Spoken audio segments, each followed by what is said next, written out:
Ok, bonjour tout le monde, bienvenue sur la chaîne. Aujourd'hui on va shooter avec un objectif argentique, c'est le Canon FD 135 mm f2.5. Alors je vous fais vite un topo, c'est des objectifs qui sont totalement manuels, il n'y a aucune connexion avec l'appareil, donc on fait la mise au point manuellement, on change son diaphragme avec la bague ici. Ce qu'on va avoir au niveau des objectifs vintage, c'est qu'il y a plein de défauts optiques qui ne sont pas forcément corrigés, et c'est justement ça qu'on va aller chercher parce que ça va donner vraiment de l'âme à nos photos. Donc il va y avoir des gros bokeh circulaires, pas doux du tout, en gros hyper piqué, hyper voyant.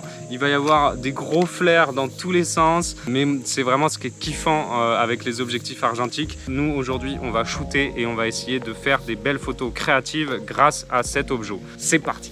Alors comme je vous ai dit dans l'autre vidéo où je parlais macro, j'ai une grande passion, c'est la passion feuillage. Je vais aller shooter cet amas de feuilles ici. Vous voyez, lumière, ombre autour, lumière derrière, bokeh à fond. Et avec cet objectif, on va voir le résultat de suite. Un truc aussi, c'est qu'ils étaient malins avant. Ils ont tout simplement mis le pare-soleil là. Et alors, je sais pas, mais moi j'adore. Regardez-moi ça comme c'est beau par ici. Ah, je me fais bousiller par les moustiques. Par contre, ça, c'est un peu moins cool. C'est une forêt très humide ici. On va essayer de voir ce qu'on arrive à faire avec ces petites fougères là ici. Ah, les moustiques, s'il vous plaît, lâchez-moi.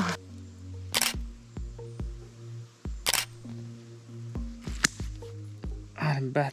Ah mais c'est même des temps. Je trouve que les flares peuvent être très intéressants. Chose qu'ils ont essayé d'atténuer sur les nouveaux objectifs. Ce qui est normal parce que aussi j'ai des nouveaux objectifs. Je les utilise en prestation quand j'ai besoin de quelque chose de très précis. Mais là c'est assez drôle au niveau artistique qu'on puisse aller chercher un flare comme ça qui nous remplit la photo. C'est sûr que dans certaines situations pro, on voudrait pas de ça. Tout dépend encore dans quel milieu pro vous shootez. Mais en tout cas, c'est cool d'avoir les deux. Et ça, c'est ce que je trouve super intéressant sur ces objets-là. C'est tous ces défauts optiques qui vont ressortir et qu'on va carrément aller chercher à faire ressortir pour créer des choses créatives, un peu artistiques, quoi.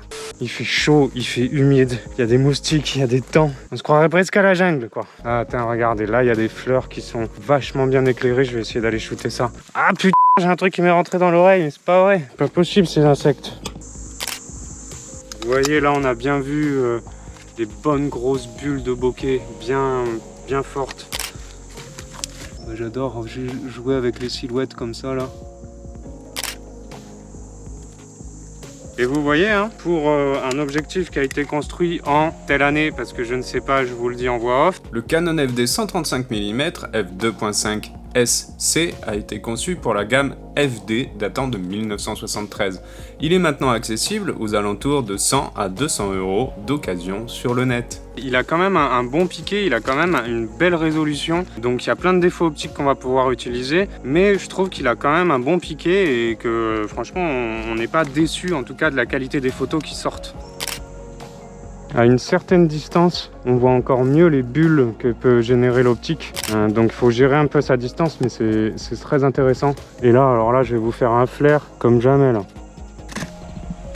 Bon, et vous voyez, depuis tout à l'heure, je vais globalement chercher le contre-jour. On le voit même sur la GoPro. De ce côté-là, ça fait vite très plat. Alors que quand je suis comme ça avec le soleil par derrière, vous voyez, vous pouvez contourer des choses. Ça peut devenir d'un coup beaucoup plus intéressant. Et surtout, avec les photos de feuillage, ça rentre à l'intérieur des feuillages. Ça transperce un petit peu la feuille. Donc on voit les veinures, on voit la lumière, la couleur verte qui ressort à fond. Qu'est-ce que c'est beau, là. Donc là, je sais pas si vous voyez, mais il y a une petite plante qui sort de l'eau ici. Je vais essayer d'aller positionner le reflet du ciel pile derrière, voir un petit peu si on peut la contourer avec cette lumière du ciel. Je vais faire la même chose avec cette petite herbe qu'il y a là par là. L'idée là, c'est vraiment de mettre la lumière derrière en contre-jour, encore une fois. J'essaye de me positionner vraiment en bas pour raser le sol. Là pour moi c'est un délire de composition là. Quand vous voyez ce qu'il y a derrière, en fait il y a tellement de plantes éclairées, tellement de jeux de lumière. Là il y a trop de composition possible en fait. Regardez-moi ça comme c'est beau.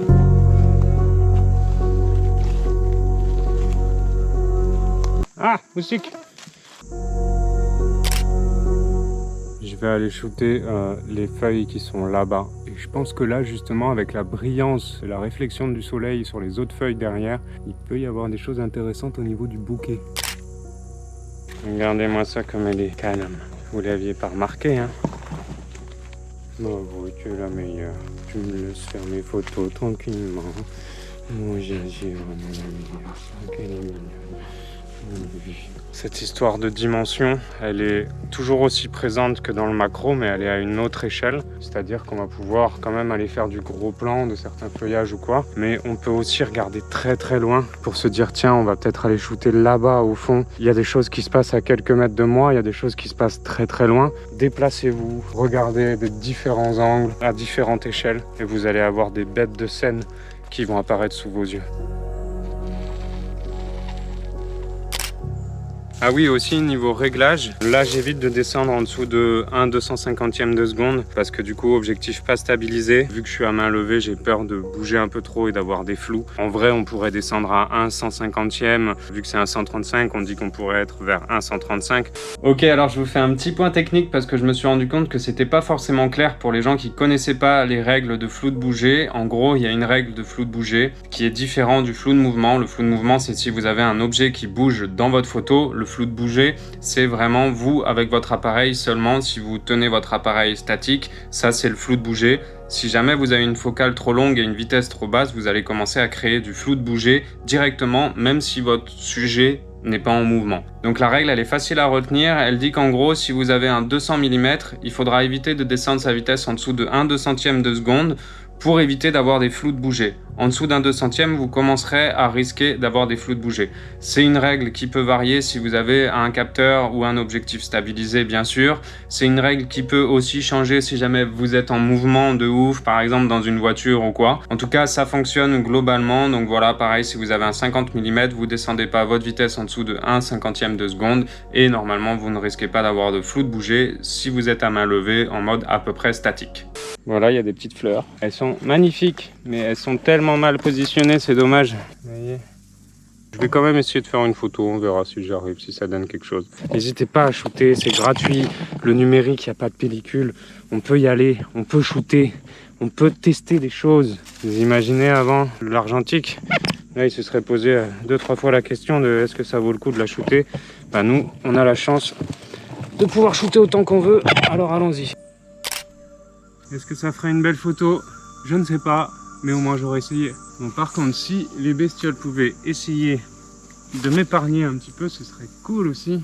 Là, je vous dis comme ça, là on va aller chercher du bouquet, clac, clac, avec les feuilles en l'air là.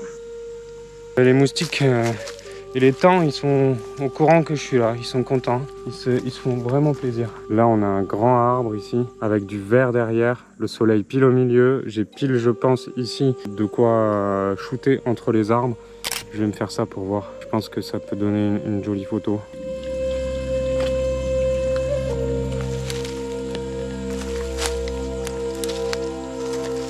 Pareil qu'en macro, quand on s'assoit comme ça et qu'on regarde autour de nous, on se rend compte qu'il y a plein de trucs à shooter qu'on n'aurait pas forcément vu au premier abord. Là-bas, le long de l'arbre, ici, il y a du lierre qui est vachement bien éclairé par le soleil et le tronc, lui, est complètement contrasté, donc ça peut faire un contraste justement hyper intéressant. Pareil, là-bas, au loin, on peut aussi avoir les fougères qui sont dans le fond, en bas. Rien que dans cette vision-là, ça fait déjà beaucoup de choses à shooter. Ça fait des années que je fais des photos et que je fais des photos de feuillage, je m'en lasse toujours pas, donc bon.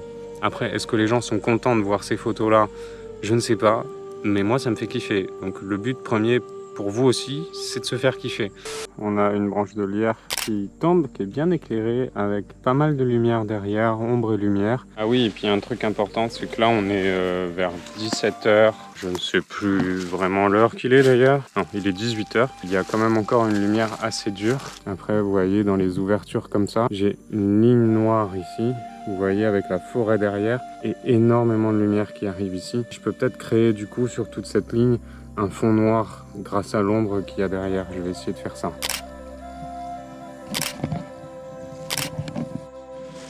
Du coup, pour créer un fond noir, il faut pas hésiter à faire une correction d'exposition pour que votre sujet qui est très éclairé soit bien éclairé comme vous le souhaitez et que le fond devienne noir. Et pour ça, il faut forcément avoir un décalage, un contraste très fort. On peut mieux le voir ici. Vous voyez, tout ce qui est ici, c'est très éclairé et la forêt derrière ici, du coup là-bas, est très contrastée. Ah, j'en peux plus des temps. Faut faire avec, hein, c'est la nature. Hein. Mais là, j'avoue qu'il y en a beaucoup. J'ai à peine le temps de vous parler 5 minutes que hop, j'en ai un qui s'accroche sur moi et je suis obligé de me taper dessus toutes les 2 secondes. Allez, je continue à vous chercher des sujets. J'espère que la vidéo vous plaît, que je vous amène avec moi comme ça. Sinon, bah voilà, n'hésitez pas à m'insulter en commentaire, il n'y a pas de souci, j'adore ça.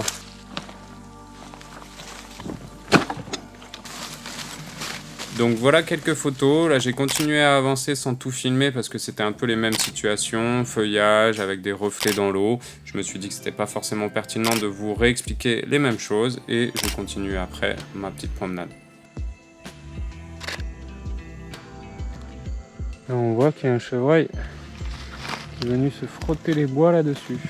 Bon voilà, c'est fini pour cette vidéo, j'espère que ça vous a plu. Moi j'aime beaucoup être sur le terrain et vous tourner ces vidéos en vous donnant des petits tips à droite à gauche. Donc franchement super cool pour moi. Vous avez vu, la chaîne c'est un fourre-tout dans le sens où je fais de la photo, je fais du son, on fait des prestations, donc on fait des making-of. Voilà, il y a beaucoup de choses autour de l'audiovisuel. Je vous invite à jeter un œil à tout ça si ça vous intéresse. Posez votre petit like, abonnez-vous et puis je vous dis à bientôt sur votre longueur d'onde. Voilà, voilà.